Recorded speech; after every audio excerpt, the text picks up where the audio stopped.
Bismillahirrahmanirrahim. Assalamualaikum warahmatullahi wabarakatuh. Waalaikumsalam warahmatullahi wabarakatuh. Allahumma sholli ala sayyidina Muhammad wa ala sayyidina Muhammad. Alhamdulillah kita berjumpa lagi di pagi yang cerah ini dalam acara dialog di bawah naungan Al-Quran bersama Ustadz Husain Alatas, Ustadz Hamzah Alatas, dan juga Ustadz Isa Ahmad Taufik Al-Kaf. Di sini juga hadir, alhamdulillah, Ustadz Junaidi, ada Ustadz Rusdi, ada Ustadz Atur, alhamdulillah juga ada Kang Rizal Haq, dan kamera dipegang oleh Kang Atep. Kita akan mengambil tema, apakah ada dikotomi antara agama dengan kemanusiaan? Apakah ada dikotomi antara agama dengan kemanusiaan? Nanti akan dibahas oleh guru-guru kita. Baik, sebelum itu kita membaca Al-Fatihah dulu. A'udzu billahi minasy syaithanir rajim. Bismillahirrahmanirrahim. Alhamdulillahi rabbil alamin. Ar-Rahmanir-Rahim. Maliki yaumiddin. Iyyaka na'budu wa iyyaka nasta'in. Ihdinas siratal mustaqim. Siratal ladzina an'amta 'alaihim. Ghairil maghdubi alaihim waladdallin. Alhamdulillah kita sudah baca Al-Fatihah. Mudah-mudahan dengan Al-Fatihah ini Allah bersihkan kita dari pemahaman-pemahaman yang di luar keriduannya. Baik, sebagai pengantar, apakah ada dikotomi antara agama dengan kemanusiaan akan disampaikan oleh Ustadz Isa. Kepada Ustadz Isa, tafadhol. Terima kasih banyak Om Krisna. Bismillahirrahmanirrahim. Assalamualaikum warahmatullahi wabarakatuh. Ustadz Husain, Ustadz Hamzah, Ustadz Junaidi, dan teman-teman sekalian yang dirahmati Allah Subhanahu Wa Taala, juga ikhwan akhwat. Ustadz, akhir-akhir ini banyak sekali kampanye-kampanye kemanusiaan, tidak jarang datangnya dari para ahli agama atau ustadz-ustadz dan asatidz-asatidz. Beberapa mengkampanyekan tentang bagaimana kemanusiaan sebelum keberagamaan.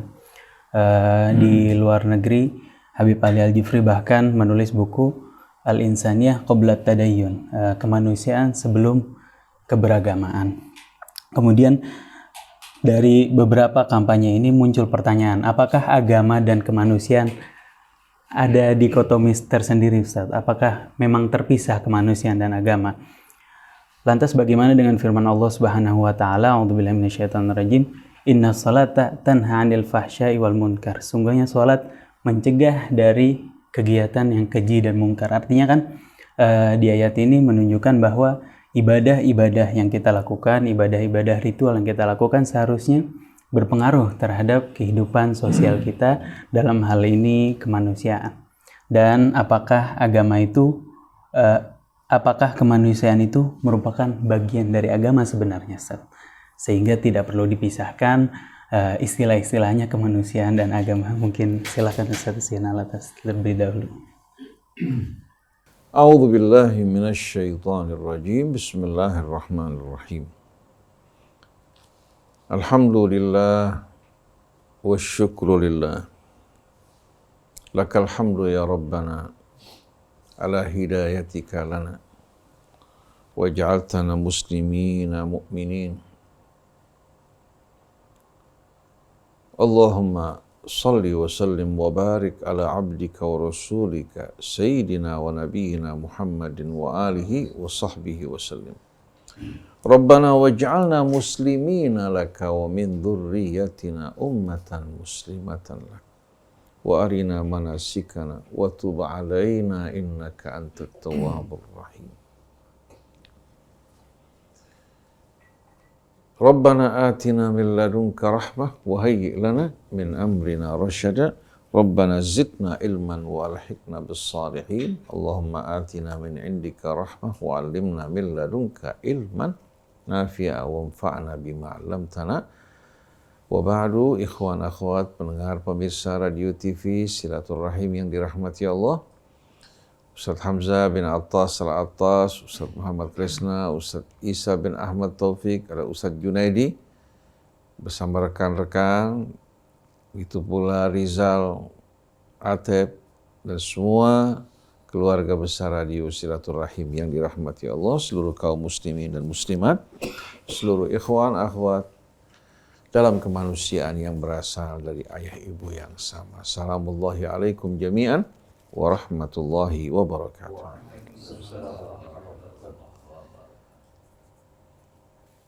Menanggapi dan menjawab pertanyaan, apakah terdapat dikotomi di antara kemanusiaan dan agama? Jawabannya sama sekali tidak. Mengapa? Karena agama Allah. Saya katakan agama Allah. Karena agama, ya, arti awalnya adalah kebudayaan atau kesepakatan yang dibuat oleh manusia. Ini merupakan apa? Merupakan arti dasarnya. Sebagaimana Kamus Bahasa Indonesia menerangkan kepada kita bahwasannya agama itu adalah aturan-aturan, hukum-hukum yang dibuat manusia dan disepakati oleh mereka untuk mengatur kehidupan manusia. Tapi kalau agama Allah, agama yang datang dari Rabbus samawati wal ardi wa ma bainahuma wa ma tahta tsar. Dari pencipta, penguasa, pemerintah langit dan bumi. Allah Subhanahu wa ta'ala menurunkan tuntunannya, mengutus Rasulnya dalam rangka membangun kemanusiaan yang beradab, kemanusiaan yang hidup, bekerja sama, saling membantu, bekerja sama dalam ketaatan kepada Allah Subhanahu wa ta'ala. Allah Subhanahu wa ta'ala tidak menurunkan tuntunan agamanya untuk memberatkan kita, untuk menjadikan kita saling gontok-gontokan, bermusuh-musuhan satu dengan lainnya, atau untuk hidup melanggar nilai-nilai kemanusiaan. Padahal nilai-nilai kemanusiaan tersebut merupakan nilai yang Allah tanamkan. Dan agama datang dari Allah. Jadi bagaimana mungkin antara agama yang datang dari Allah dengan nilai-nilai kemanusiaan akan bertentangan? Oleh karena itu Allah dengan tegas berkata kepada Rasulnya untuk kita fahami bersama, wa ma arsalnaka illa rahmatan lil alamin. Kami tak mengutus engkau wahai Rasulullah melainkan sebagai rahmat bagi al-alamin. Bukan hanya untuk manusia. Al-alamin di samping seluruh manusia, tapi juga apa? Alam ikut mendapatkan apa? Rahmat dan keberkahan dari risalah yang dibawa Nabi kita. Allah perintahkan kita memperlakukan hewan dengan mulia, menjaga lingkungan hidup kita, tidak melakukan kerusakan di muka bumi. Ini merupakan nilai-nilai yang dijunjung oleh apa? Manusia yang beriman maupun yang kafir. Kita menghargai nilai-nilai kemanusiaan yang dijaga, dipelihara, diperjuangkan oleh bangsa-bangsa barat, bangsa timur, dari manapun mereka. Ini sebetulnya merupakan nilai-nilai universal yang Allah tanamkan sebagai fitrah manusia. Oleh karena itu dalam suratul Anfal Allah berfirman, ya ayyuhalladzina amanu stajibu lillahi walir rasul idza da'akum lima yuhyikum. Wahai orang yang beriman, sambutlah seruan Allah dikala mengajak kalian menuju kehidupan kalian. Kehidupan dalam arti yang sebenarnya, kehidupan mulia. Kehidupan yang penuh keadilan, kehidupan yang beradab, kehidupan yang saling menyayangi dan mencinta satu dengan lain. Oleh karena itu, seluruh bentuk perbuatan-perbuatan, ucapan yang dapat merusak kecintaan di antara manusia, yang menimbulkan kebencian, permusuhan, ditentang dan masuk dalam kategori mungkar. Dan seluruh yang mengajak manusia kepada kebajikan, kerukunan, kebenaran, keadilan, dan saling mencinta satu dengan lainnya, Allah menganjurkan dan dinamakan ma'ruf. nilai-nilai ma'ruf yang dikenal dan nilai-nilai mungkar yang diingkari. Oleh karena itu, Nabi selalu mengingatkan kita untuk bersama kebaikan dan bersama orang yang berbuat kebaikan. Dan mengingatkan kita untuk tidak berkumpul bersama orang yang zalim. Allah berfirman, "Wala tarkanu ilal ladzina zalamu fatamassakumun nar." Jangan kalian rukun, condong, dekat bersama orang zalim walaupun tidak mengerjakan perbuatan mereka. Kalian akan terkena api, azab api neraka. Jadi kita lihat bagaimana tuntunan Islam ya, dari mulai ibadah ritualnya ya, yang bertumpu di atas keimanan, keislaman kepada Allah, di mana apa? Di mana seorang hamba bukan hanya diawasi oleh penegak-penegak hukum dari kalangan manusia atau nuraninya semata, tapi langsung diawasi oleh Allah Subhanahu wa taala. Salat dalam rangka mencegah diri kita dari perbuatan keji dan mungkar. Puasa juga untuk memupuk ketakwaan di hati kita hingga kita menjaga diri kita dalam keridhaan Allah. Ibadah haji dalam rangka untuk memperkenalkan kita kepada sesama saudara kita yang bermacam-macam suku dan bangsa. Warna kulit yang berbeda-beda, kita diingatkan bahwa kita semua merupakan satu keluarga besar. Berkumpul di padang yang sama, mengenali diri kita untuk mengenali kebesaran keagungan Allah dalam arti yang sebenarnya. Sedangkan ibadah zakat berbagi dengan kelebihan yang Allah berikan kepada kita, kepada sesama saudara kita yang membutuhkan. Tunjukkan mana tuntunan dari ajaran agama yang bertolak belakang dengan kemanusiaan. Manusianya Allah yang menciptakan. Quran dan Rasulnya Allah yang menurunkan. Kecerdasan, akal, dan fitrah yang ada pada mereka berasal dari Allah. Mungkin nggak terjadi pertentangan? Allah berfirman, Ar-Rahman, Allamal Quran. Ar-Rahman yang mengajarkan Al-Quran. Ar-Rahman ini Tuhan semesta alam, Tuhan seluruh bangsa, Tuhan seluruh suku dan ras. Yang mengajarkan Al-Quran. Khalaqal insan, dia juga yang menciptakan manusia. Allamahul bayan, dia juga yang mengajarkan, yang menganugerahkan bagi mereka nikmat dan kecerdasan, hingga dapat menyerap ilmu pengetahuan, dapat membimbing mereka menjadi orang yang berakal. Jadi kalau tiga-tiganya berasal dari Allah, mana mungkin antara agama yang terdiri dari Al-Quran dan apa yang disampaikan Rasul bertentangan dengan kemanusiaan.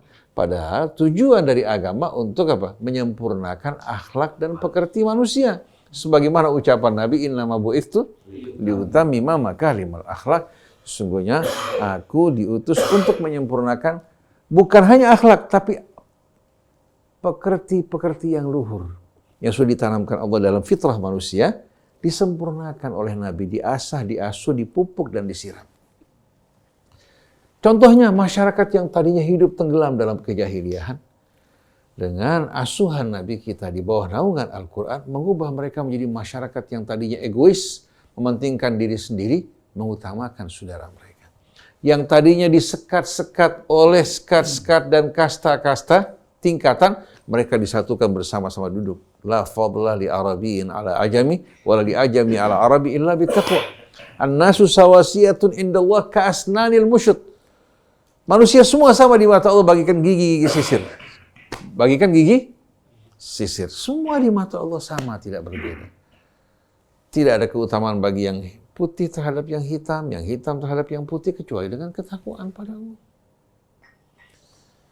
Jadi mana kira-kira tuntunan agama yang bertentangan dengan kemanusiaan? Ini agama Allah, agama yang benar. Tapi kalau ada orang mengaku beragama Islam katakan, tapi tidak punya pri kemanusiaan, kasar, arogan, ya, tidak santun, padahal seandainya dia seorang ulama berdakwah pun Allah perintahkan bil hikmah wal mau'izatil hasanah. Sampai dalam perang Allah tuntunkan kita semua untuk berakhlak mulia sebelum deklarasi PBB. Allah larang kita untuk apa? Mengganggu orang yang tidak ikut berperang, tidak boleh mengganggu wanita, orang tua, anak-anak, orang yang beribadah di rumah ibadah mereka. Katakan mereka beribadah di gereja, orang-orang yang mengkhususkan, nggak boleh diganggu. Bahkan tidak boleh mengganggu kehormatan maupun harta mereka. Kalau kita mengalahkan musuh, tidak boleh kita mencincang tubuh mereka. Tidak boleh membakar mereka. Ini merupakan deklarasi yang diumumkan Nabi kita. Rasulullah perintahkan agar kita bertakwa kepada Allah dalam berjuang. Kalau tidak, apa perlunya Allah membela orang yang beriman dari orang-orang yang tidak beriman kalau akhlak mereka sama atau lebih buruk? Jadi dalam perang pada saat orang berhadapan dengan musuh, berakhlak. Memperlakukan istrinya, anaknya dengan mulia, masyarakat di sekelilingnya. Nah kalau ada ulama ustadz yang tidak baik terhadap keluarganya, yang salah bukan agama Allah. Bukan berarti apa? Ulama tersebut, ulama tersebut tidak mengenal kemanusiaan walaupun beragama. Tidak. Tapi dia tidak memahami agama dengan benar. Atau seandainya memahami, tidak mengamalkan agama dengan benar. Jadi kesalahan terletak pada pemahaman. Adapun contoh-contoh yang dibuat oleh sebagian kalangan yang menunjukkan bahwasannya kemanusiaan didahulukan dari keberagamaan, sebetulnya contoh tersebut merupakan contoh yang tidak tepat. Sebagai contoh, kalau seandainya seorang akan berangkat ke tanah suci, keluarganya membutuhkan biaya tersebut untuk kehidupan mereka. Dia tidak berangkat ke tanah suci karena biaya belum mencukupi. Itu merupakan agama yang benar. Karena Allah wajibkan liman istata'a ilaihi sabila. Bagi siapa yang mampu, bukan memaksakan diri. Atau seperti kisah Abdullah bin Mubarak. Dia sudah pergi haji, kemudian dia ingin berangkat lagi ke tanah suci, siapkan bekalnya dengan baik. Waktu dia berangkat meninggalkan kampung halamannya, di tengah jalan menjumpai seorang wanita yang sedang mengupasi bangkai ayam. Lalu Ibnu Mubarak bertanya, "Anti muslimah? Kamu seorang muslim?" Bilang, "Ya." "Ama ta'lamina annal maitah haramun alal mu'min?" "Apa kamu tidak tahu bahwa bangkai ini haram bagi orang yang beriman?" Dijawab, "In kana hadza haraman fa hiya halalun lana." Kalau dia haram bagi kamu, halal buat kita. Saya bersama anak-anak saya sudah lama, beberapa hari tidak mencicipi makanan. Untuk keselamatan mereka, ya, saya terpaksa mengambil ayam yang telah membangkai ini. Ibnu Mubarak langsung menghentikan niatnya berangkat ke tanah suci, uangnya digunakan untuk membantu wanita tersebut dan anak-anaknya. Itu agama. Itu agama. Ada Kenapa? contoh lain, Ustaz. Barangkali ini lebih dekat dengan kehidupan kita. Misalnya kita ada air. Airnya ini perlu buat wudhu. Kita perlu air buat wudhu. Sementara kita ada lihat hewan mau mati, mau meninggal karena kehausan. Nah itu mana yang lebih dia dahulukan? Ngasih hewan atau kita buat wudhu? Fa in lam tajidu man. Kalau kalian tidak mendapatkan apa? Kata tajidu di sini maknanya luas. Tajidu. Kalian tidak mendapatkan air untuk kebutuhan berwudu kalian atau untuk kebutuhan minum, makan kalian kan lebih utama. Betul nggak? Kebutuhan minum atau kalian menjumpai seekor binatang dalam keadaan haus hampir binasa. Kalian bertayamum berikan air tersebut untuk apa? Betul nggak? Itu agama. Dan juga kemanusiaan. Dan manusia diajarkan bagaimana untuk apa? Yang beragama dengan baik diajarkan bagaimana betul-betul hidup dengan memiliki rahmat. Betul tak? Betul. Allah mengatakan inna rahmatullah qaribun Minal muhsinin. Rasulullah mengatakan irhamu man fil ardi yarhamkum man la yarham la yurham. Rahmat ini justru merupakan ciri orang yang beriman. Semakin dia dekat kepada Allah, semakin apa? Semakin jiwanya digenangi oleh rahmat. Jadi ini bukan kemanusiaan bertentangan dengan apa? Dengan agama atau keberagaman. Tidak, ini justru ini merupakan inti dari agama. Inti dari agama. Begitu juga contoh yang lain. Contoh yang lain. Seorang sedang sholat. Lalu menjumpai seorang anak hampir masuk ke dalam sumur. Dihentikan sholatnya, diselamatkan itu anak. Diserahkan pada ibu, dilanjutkan sholatnya. Itu agama. Itu agama. Jangan dikatakan bahwa kemanusiaan lebih diutamakan dari agama. Itu agama. Kalau sampai dia sholat dilanjutkan, sampai orang tersebut meninggal dunia, maka dia tidak akan dilihat oleh Allah Ta'ala. Jadi kalau kita lihat bagaimana Islam itu merupakan ajaran yang penuh dengan rahmat. Oleh karena itu, walaupun Allah mengharamkan babi, kalau dia akan binasa, kalau tidak memakannya, dia harus makan.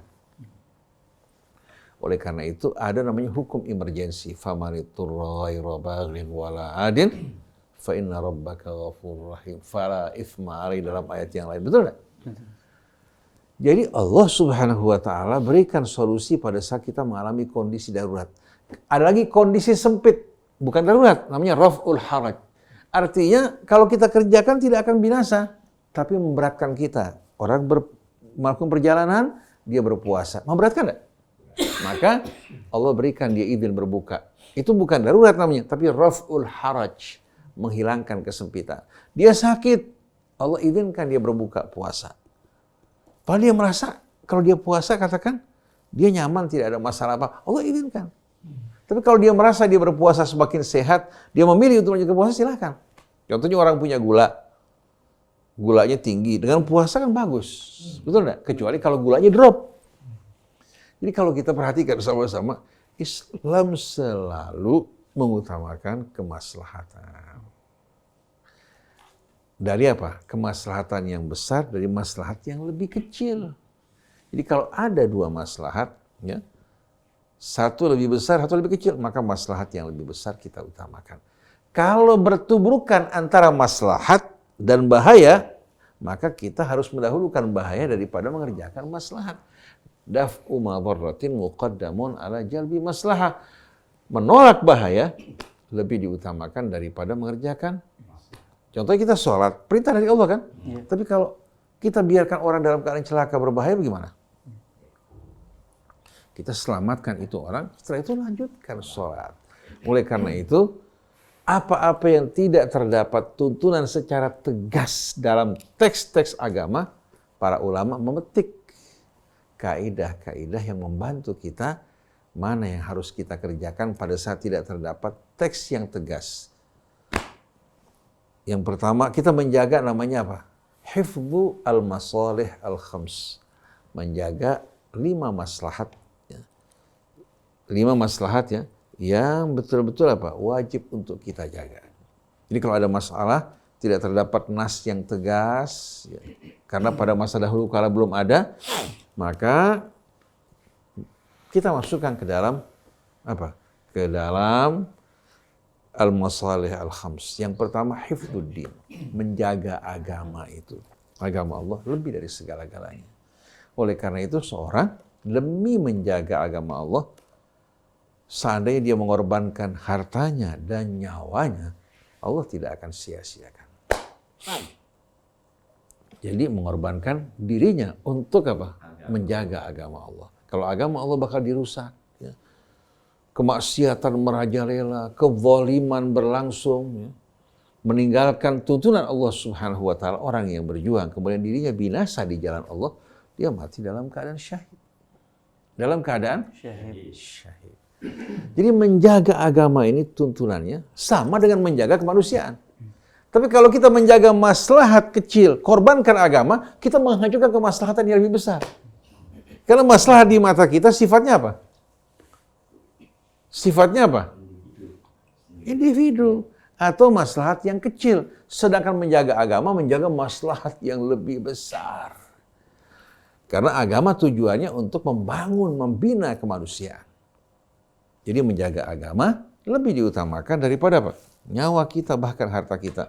Hingga Allah berfirman, Ya ayyuhalladzina amanu, hal adullukum ala tijaratin tunjikum min adzabin alim, tu'minuna billah wa rasulihi wa tujahiduna fi sabilillah bi amwalikum wa anfusikum, dzalikum khairul lakum in kuntum ta'lamun. Wahai orang yang beriman, mau tidak kalian aku tunjukkan perdagangan yang akan menyelamatkan kalian dari azab yang maha pedih?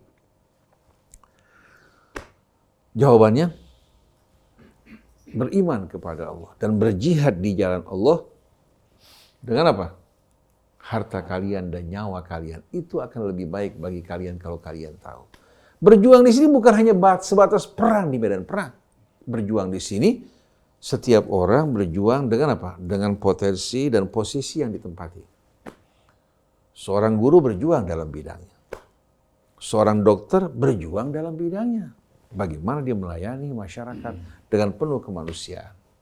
Seorang ustadz, dia berjuang dalam bidangnya, mengajarkan ilmunya tanpa mengharapkan balasan dari manusia, diharapkan balasan dari Allah. Lalu orang bertanya, bagaimana dia hidup? Allah yang akan memberikan kehidupan, kan dia kerja untuk Allah. Dia seorang petani, dia bekerja dalam bidang pertanian. Seorang pejabat sesuai dengan jabatannya, dia berjuang di jalan Allah, berhadapan dengan hawa nafsunya, tetap berpegang pada prinsip kebenaran, menjaga amanat Allah dengan sebaik-baiknya. Pada saat musuh menyerang kita, maka yang mampu tampil ke depan, berjuang untuk membela bangsa dan negara. Begitu juga pada saat agama Allah Subhanahu wa Ta'ala, yang merupakan apa? Benteng dalam menjaga kemanusiaan, kedamaian, keadilan, keutuhannya diganggu, kita wajib untuk bangkit bersama-sama. Kalau kita mati di jalan Allah. Tapi bukan dalam rangka melakukan kezaliman atau memaksakan keyakinan kita pada orang lain, tidak. Kita akan berdakwah dengan dialog dan cara yang baik. Kita mengajak orang yang belum beriman untuk beriman. Pada saat kita mengajak mereka, berdialog bersama mereka, bukan kita melecehkan mereka, bukan kita menginjak-injak kemanusiaan, atau melanggar hak asasi mereka, tidak. Dengan bahasa yang santun kita berdialog mencari kebenaran demi keselamatan bersama. Ustadznya menyampaikan amanat Allah, sedangkan mereka juga diajak menuju jalan keselamatan. Karena kalau kita melihat orang masuk ke dalam jurang, kita biarkan, boleh. Begitu juga kalau kita lihat saudara kita akan masuk ke dalam jurang api neraka, kita biarkan. Kita berpangku tangan dengan alasan kebebasan dan hak asasi manusia.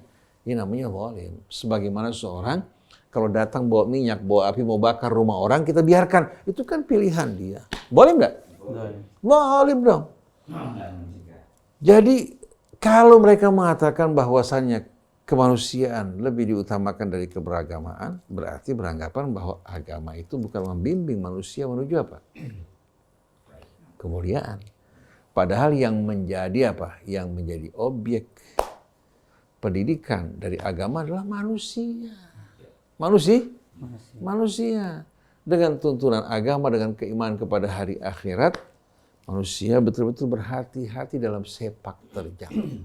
Oleh karena itu seorang mukmin adalah orang yang telah menyempurnakan kemanusiaannya.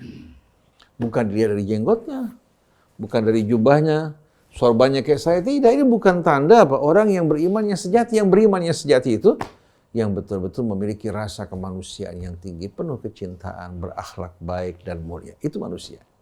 Oleh karena itu sebagai contoh, saya teringat kepada pertanyaan yang diajukan oleh masyarakat Kristen di Libanon. Di Libanon terdapat fraksi-fraksi Kristen ya, yang tidak menyukai kehadiran Israel juga di Libanon. Karena Israel di bawah pimpinan Ehud Barak pernah menyerbu Libanon, ibu kota, bahkan melakukan pembantaian yang sadis. Lalu terjadi perlawanan dari kalangan umat Islam, baik dari kalangan Syiah maupun Sunnah, dari kalangan Hizbullah maupun dengan yang lain. Akhirnya berhasil, alhamdulillah, dengan kerjasama mengusir Israel dari wilayah Libanon, bahkan dari Libanon selatan yang berbatasan dengan Israel. Lalu orang-orang Kristen bertanya pada siapa? Pada Sayyid Muhammad Hussein Fadlullah, merupakan seorang mursyid ya, Hizbullah. Hal turidu ba'da hadza an tuqima ad-daulah al-islamiyah. Apakah setelah ini kamu akan mendirikan negara Islam? Dijawab oleh Sayyid Fadlullah, nuridu an nuqima daulatan insaniyah. Haitsu apa? Yuhtaramul insan fi hadzal balad. Wa huwa alladhi 'allamana al-Qur'an wa 'allamana Rasulullah sallallahu alaihi wasallam. Kita ingin mendirikan negara yang penuh dengan kemanusiaan.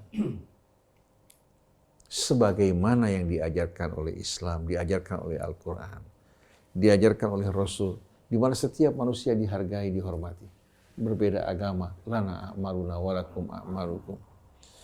Berdakwah kita dengan cara yang santun, ud'u ila sabili rabbika bil hikmati wal mau'izatil hasanah. Jadi, ajaran agama intinya untuk membenahi, menyempurnakan, mendidik manusia agar menjadi manusia yang betul-betul mulia. Oleh karena itu, Nabi kita mengatakan, ala ukhbirukum bi ahabbikum ilayya wa aqrabikum minni yawanzilan yaumal qiyamah. Mau nggak kalian aku tunjukkan pada kalian siapa orang yang paling aku cintai dan paling dekat dari aku di hari kiamat nanti. Para sahabat mengatakan, qalu bala ya Rasulullah. Rasulullah mengatakan, ahasinukum akhlaqa. Orang yang paling baik akhlaknya. Alladzina ya'lafun, yang mudah merangkul orang, wa yu'lafun, juga mudah dirangkul dengan lemah lembut. Al-muwatta'una aknafa, yang merendahkan sayapnya, tawabu, tidak menyombongkan diri. Mereka orang yang paling dekat dengan Rasul. Bukan yang berjubah, yang berjenggot, yang hafal Quran atau hafal hadis, tapi akhlaknya nggak benar. Tapi orang yang paling mulia, yang paling dekat dengan Rasul, yang berakhlak dengan makarimul akhlak. Wallahu a'lam. Silakan Ustaz Hamzah.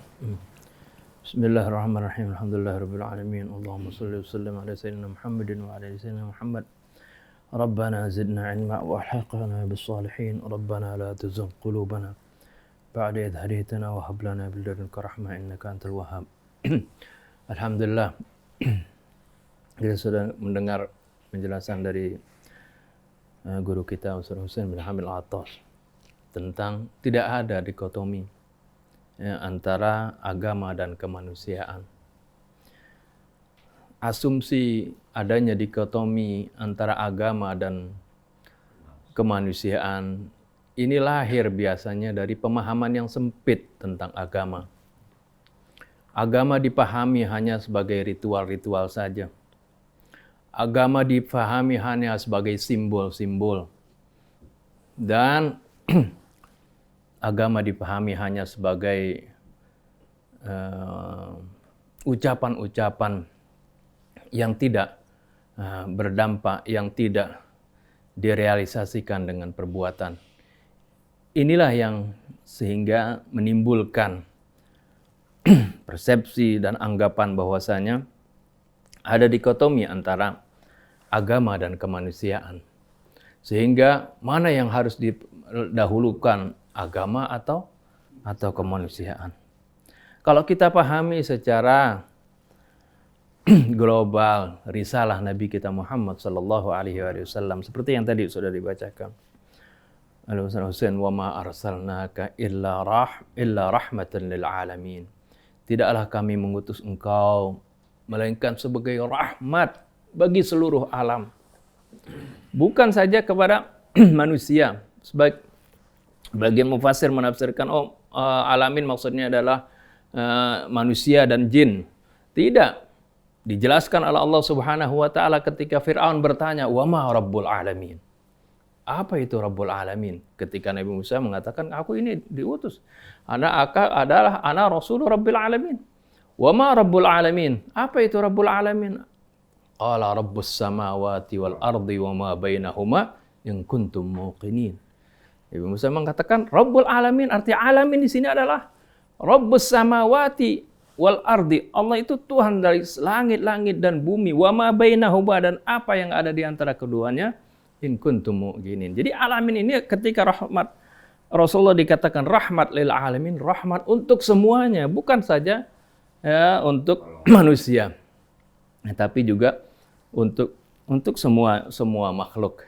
Sehingga sering kita dengarkan sabda Nabi yang memberikan tuntunan kepada kita tentang bagaimana kita harus menyayangi binatang, jangan menyiksa binatang, sampai dalam perang. Ketika ada orang, komandan misalnya, ketika dia ingin menginstruksikan sesuatu kepada pasukannya, dia masih naik di atas kudanya, suruh turun, jangan, berikan istirahat kudanya. Kamu jangan di atas kuda seperti itu. Ya, kuda ketika kamu kendarain ya silahkan itu, karena memang Allah tundukkan dia untuk itu. Tapi ketika kamu duduk di atas kuda, sedangkan kuda perlu istirahat, sampai seperti itu. Kemudian bagaimana Rasulullah katakan, fa idza dzabhtum fa ahsinudz dzibhah wa idza qataltum fa ahsinul qitlah. Kalau kalian menyembelihlah dengan cara baik, sampai ketika menyembelih suatu hewan yang memang kita diperintah, sudah diberikan oleh Allah wewenang untuk kita sembelih. ya seperti kambing atau apa, suruh ketika nyembelihnya supaya dengan cara yang baik, ditajemin pisaunya. Ketika nyembelih juga yang lain-lainnya tuh jangan di hadapan hewan-hewan yang masih hidup seperti itu, sebab itu memberikan dia. Ini sampai seperti itu. Nah, Rasulullah berikan contoh. Begitu juga bagaimana kita lihat ya, rahmatnya Islam ini bagi lingkungan. Ya, bagaimana Allah perintahkan menjaga keseimbangan alam. Ya. Allah sebenarnya dalam surah Ar-Rahman tadi juga Ustaz Husain sudah sebutkan bagaimana kita wa aqimul wazna ya, bil qisti wala tuqsirul mizan. Hendaklah tegakkan keseimbangan ya, dengan adil. Ini sebenarnya bukan keseimbangan dalam kita ke antara manusia, tapi juga keseimbangan alam. Ketika kita lihat perintah Allah Subhanahu wa taala ya, dalam surah Al-Maidah ayat 94, ini turun ketika Rasulullah SAW ingin melaksanakan umrah ke Mekah.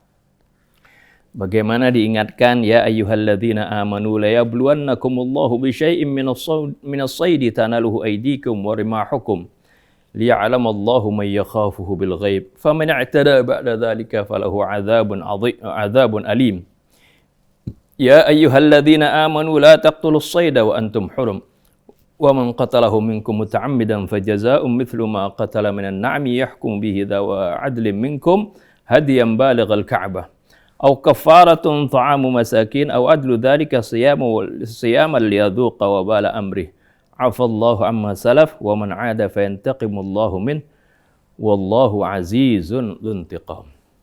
Ini turun ayat ini membicarakan bagaimana ya, tentang larangan membunuh binatang di tanah haram.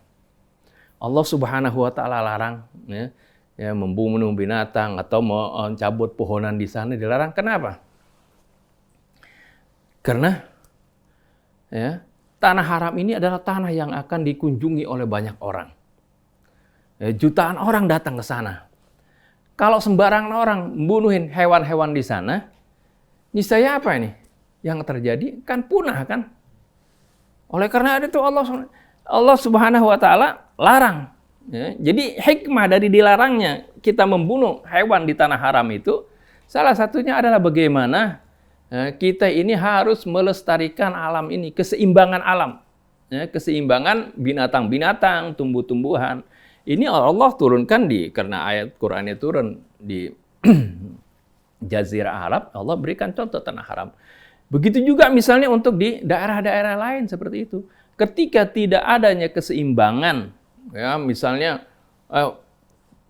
hewan-hewan dibunuhin sampai punah, atau misalnya pohon-pohon ditebang tanpa ada reboisasinya, sehingga nanti akan terjadi ketidakseimbangan di dalam alam ini. Nah ini semuanya diatur dalam Islam. Islam itu bukan hanya mengatur ritual. Terakhir kita misalnya, kita lihat dalam firman Allah Subhanahu wa taala dalam surah Al-Ma'un. Allah Subhanahu wa taala berfirman, "Ara'aital ladzi yukadzibu bid-din?" Tidakkah engkau lihat siapa itu orang yang mendustakan hari kebangkitan atau yang mendustakan agama? Enggak disebut di sini orang yang mendustakan agama yang enggak sholat, tidak. Malah disebut di sini orangnya sholat. Apa yang disebut? Di sini Allah katakan fadzalika alladzi yad'ul yatim.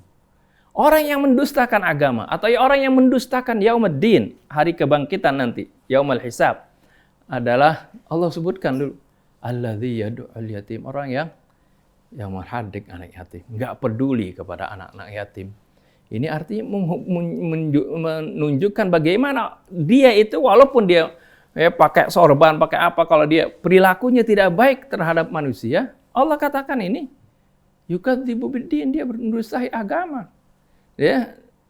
Jadi inilah harus difahami, agama itu memerintahkan kita untuk berlaku baik kepada sesama kita, berlaku baik terhadap lingkungan, karena segala tuntunan agama adalah sebenarnya mendidik jiwa kita itu, mendidik akhlak kita, mendidik kepribadian kita agar supaya kita itu menjadi baik ya, terhadap lingkungan kita, kepada manusia terutama yang utamanya. Ya, oleh karena itu dalam ayat Quran kan ketika kita diperintahkan untuk sholat apa? Akhir tujuan daripada sholat adalah la'allakum tattaqun, agar supaya kalian bertakwa. Ketika kita mau tahu definisi bertakwa apa? Ya, definisi takwa Allah Subhanahu wa taala sebutkan, alladzina yunfiquna fis sarra'i wad dharra'i wal kadhimina al ghaidha wal 'afina 'anil nas wallahu yuhibbul muhsinin. Ciri orang bertakwa di antaranya yaitu alladzina yunfiquna fis sarra', itu yang mereka menginfakkan hartanya fis sarra'i wad dharra', dalam keadaan senang maupun susah. Ini menunjukkan bagaimana seorang yang bertakwa itu pasti peduli kepada lingkungannya.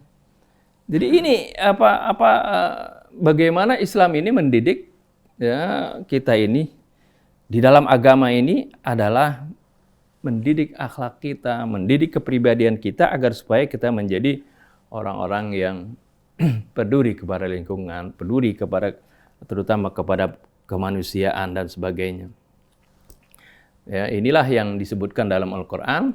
Kalau kita mau tidak berada di dalam kehinaan ya, dan di dalam kesengsaraan, tentunya agama mengajarkan kita balance ya, antara hablum minallah dengan hablum minan nas ini.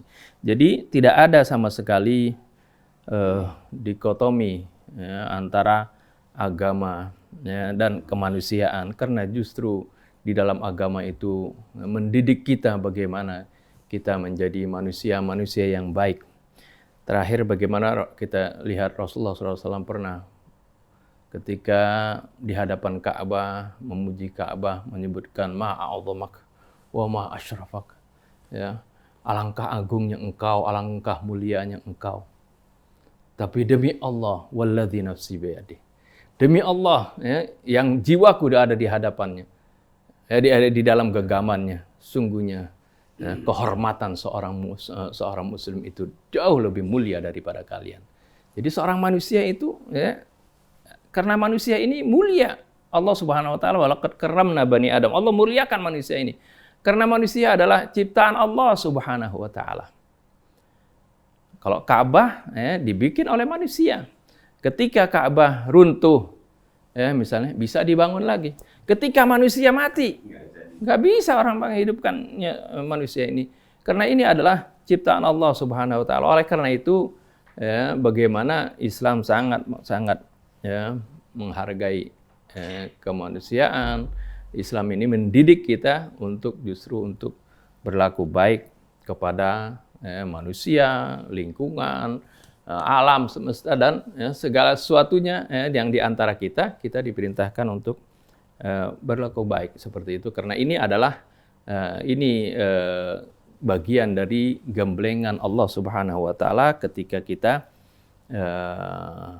diperintahkan puasa, diperintahkan untuk sholat, diperintahkan untuk ibadah-ibadah yang ritual yang lainnya, itu tiada lain adalah menggembleng diri kita agar menjadi orang yang baik. Oleh karena itu, kalau nggak salah Imam Ja'far Shadiq mengatakan seperti tadi Ustaz Isa mensitir firman Allah inna sholata tanha 'anil fahsya'i wal munkar. Ya, Imam Ja'far mengatakan man lam tanhahu sholatuhu 'anil fahsya'i wal munkar fala sholatalah. Orang yang salatnya tidak mencegah dia dari perbuatan keji dan mungkar, itu nggak sempurna salatnya atau nggak sah salatnya. Karena artinya dia mungkin sudah yusolli ya, melaksanakan salat tapi tidak yuqimus shalah. Seperti tadi dalam ara'aital ladzi yukadzibu biddin fadzalikal ladzi yad'ul yatim wa la yahuddu 'ala ta'amil miskin. Lanjutnya adalah fawailul lil musallin. Celaka bagi mereka yang salat.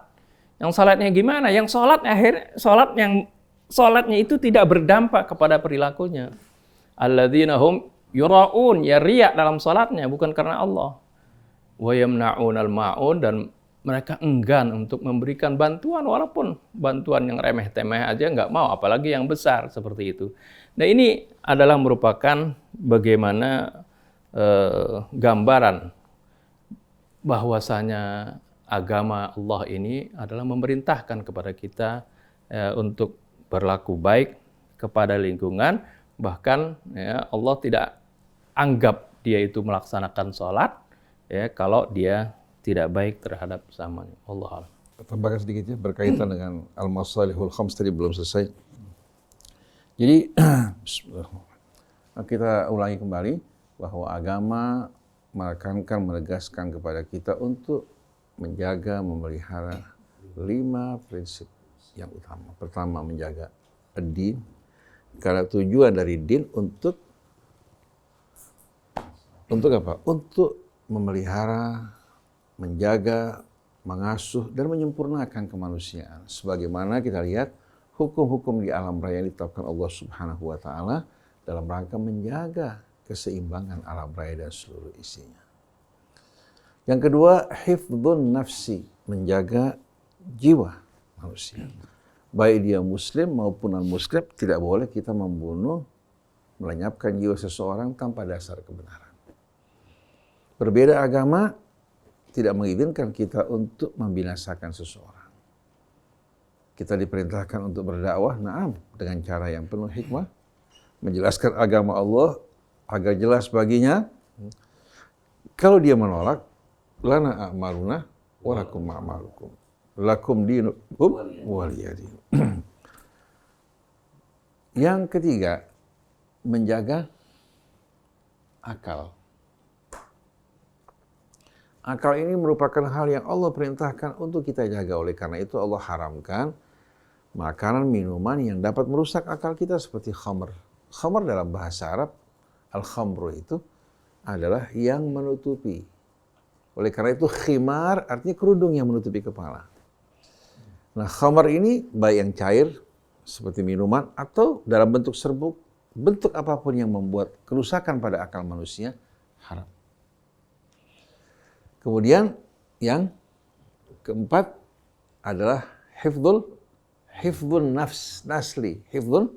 nasli, menjaga generasi manusia, termasuk juga hewan. Menjaga anak-anak manusia agar hidup dalam keadaan baik, lurus, terjaga jiwanya, akhlaknya, dan menjauhkan dari mereka apa yang dapat merusak moral, akhlak, dan jiwa mereka yang dapat merusak kemanusiaan.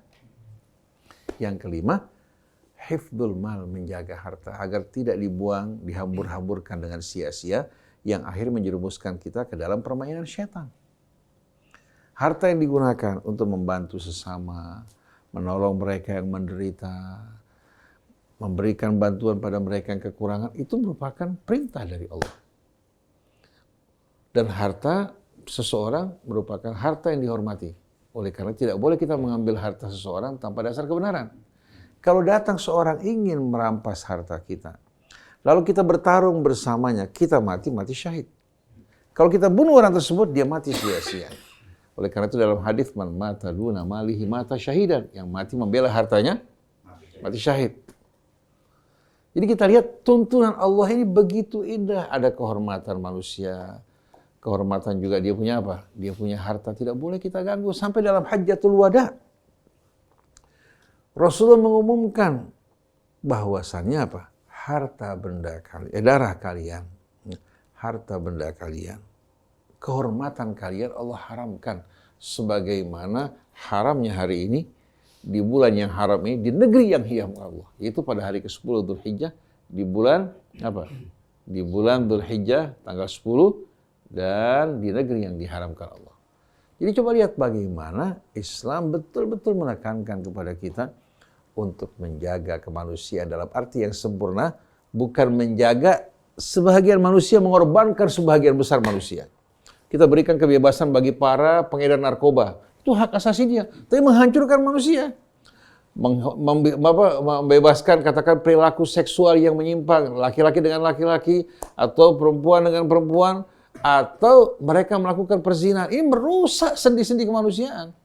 Artinya bukan hak asasi manusia. kelima ini berurutan ya, Ustaz, agama, jiwa. Karena banyak orang kebalik, Ustaz, membela harta dulu sehingga mengorbankan jiwa dan mengorbankan agama Allah Subhanahu wa taala. Kenapa agama lebih utama? Karena agama ini mengatur, menjaga, memelihara betul-betul kemanusiaan dalam arti yang sempurna. Sebagaimana hukum Allah menjaga apa? Keseimbangan alam raya dan seluruh isinya. Kalau kita intervensi dengan pengetahuan kita, ya, sifatnya apa? Sifatnya tidak menyeluruh, tidak komprehensif. Kita menganggap ini maslahat, padahal apa? Seperti koruptor. Kalau saya nggak ambil, orang lain akan ambil. Mendingan saya ambil, lalu saya gunakan untuk perjuangan, untuk memberikan bantuan bagi para ulama. Akhirnya ulama ikut korupsi. Ini ulama makan makanan haram.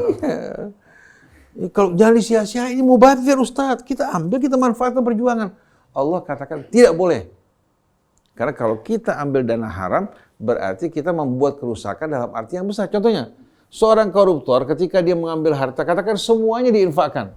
Dia merusak hukum, merusak aturan, merugikan bangsa negara. Kerugian yang diciptakan lebih besar daripada manfaat yang diberikan. Betul tidak? Oleh karena itu yang benar Allah. Yang benar yang datang dari Allah. Dan Allah membimbing kita untuk menjadi manusia yang berakal, yang sempurna, yang berakhlak baik. Maka tidak ada dikotomi dalam agama kita kecuali mereka-mereka yang salah faham tentang agama. Ibaratnya kayak orang buat roti atau buat makanan dari benda-benda yang kotor. Siapa yang mau makan?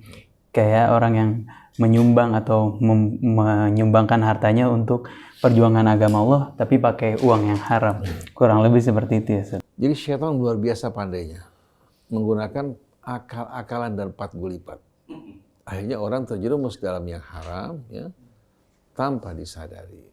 Ini perlu mendapatkan perhatian kita. Jadi betul-betul seperti yang Ustaz tadi katakan, ya, yang kita sama-sama fahami bersama-sama, Nabi kita adalah Nabiur Rahmah. Islam, agama yang menjaga salam dan kedamaian. Oleh karena itu, seorang mukmin tidak dikatakan beriman kecuali kalau memberikan rasa aman bagi orang yang di sekelilingnya. Mudah-mudahan bermanfaat. Ada pertanyaan terakhir nih, Ustaz. Tadi kan Ustaz Hamzah sempat sebutkan bagaimana ibadah itu berpengaruh terhadap kehidupan sosial. Lantas, jika ada orang yang sholat, zakat, puasa, tapi belum berpengaruh terhadap kehidupan sosialnya, apa yang salah dari ibadah orang tadi, Ustaz? Apakah dari niatnya atau dari segi fikihnya barangkali, atau apa ya, Ustaz, yang salah? Biasanya orang hanya memperhatikan sisi fikihnya. Betul nggak? Karena bid'ah.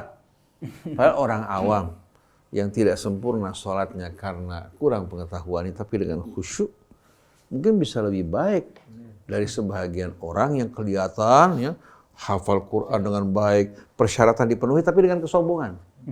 Dengan kesombongan. Jadi Allah melihat, ya, dan menghadapi manusia sesuai dengan apa? Yang paling Allah lihat adalah apa? Yang paling Allah lihat dalam perilaku manusia, kebersihan hati, kelurusannya, sampai yauma la yanfa'u malun wala banun illa man atallah biqalbin salim. Oleh karena itu, jangan pernah kita memandang remeh orang lain karena kekurangan yang ada padanya. Belum tentu kelebihan kita dilihat oleh Allah. Karena itu milik Allah. Tapi Allah lihat sikap kita, ketawaduan, ketulusan. Ini paling penting, ini yang akan melahirkan kehusyuan. Oleh karena itu, seringkali kita jumpai seorang yang membangun masjid dari harta yang haram. Membangun masjid dari harta yang haram. Dia menguasai ilmu agama dengan baik, tapi menyampaikan ayat-ayat Allah untuk menyenangkan manusia. Jatuh di mata Allah. Jatuh tidak? Jadi banyak orang-orang yang kelihatan sholatnya begitu indah, tapi Allah Subhanahu wa Ta'ala palingkan wajahnya dari mereka. Tapi ada yang datang dengan kerendahan, penuh dengan rasa bersalah, berdosa, malu di hadapan Allah. Allah sambut hamba tersebut.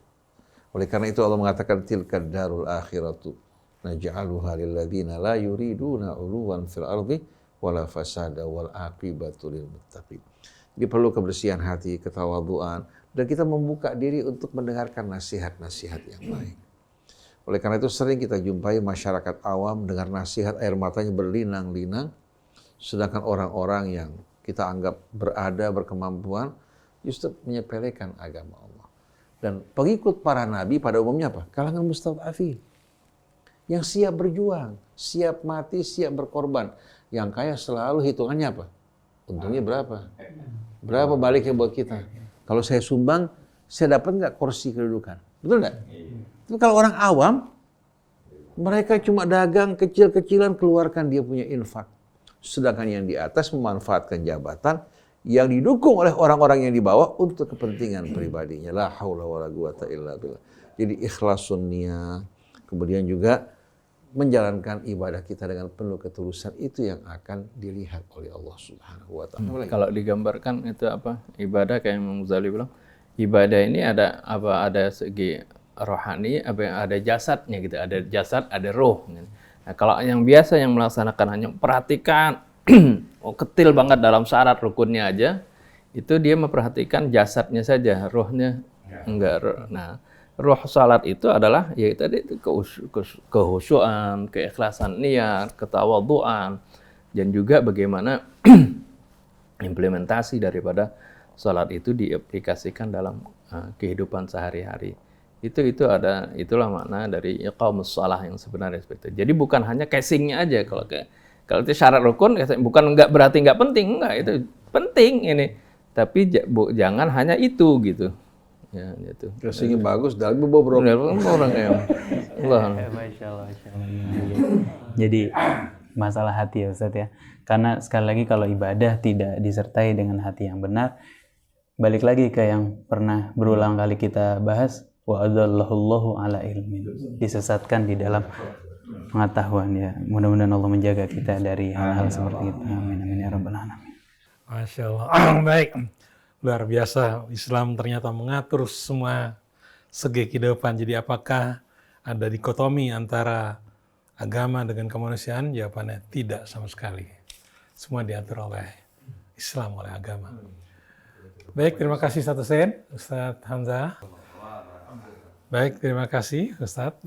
Kita jumpa lagi pekan-pekan. Saya Muhammad Krishna, Kang Atep, kemudian Rizal Al-Haq, juga di sini ada Ustaz Alfan. Mohon pamit, wabillahi taufiq wal hidayah. Subhanakallahumma wa bihamdika, asyhadu an la ilaha illa anta, astaghfiruka wa atubu ilaik. Assalamualaikum warahmatullahi wabarakatuh. Waalaikumsalam warahmatullahi wabarakatuh.